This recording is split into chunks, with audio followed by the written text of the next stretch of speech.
Hello and welcome back to the channel Hard Reset Info, and today I will show you how to stop AliExpress emails. Open AliExpress application on your phone and go to your account at the bottom right corner of your screen, and in the top right corner you should tap gear icon. This is settings, and now find notification settings. And now you want to enter section email subscriptions, and here you can custom your notifications depending on which kind of emails you want to receive. So you can disable them all, just moving the slider to the left, and to confirm that you really want to unsubscribe.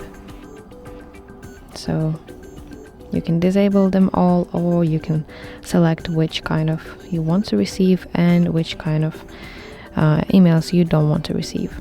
So that's basically it. Thank you for watching, and if you find this video helpful, please like it and subscribe to our channel for more content like this.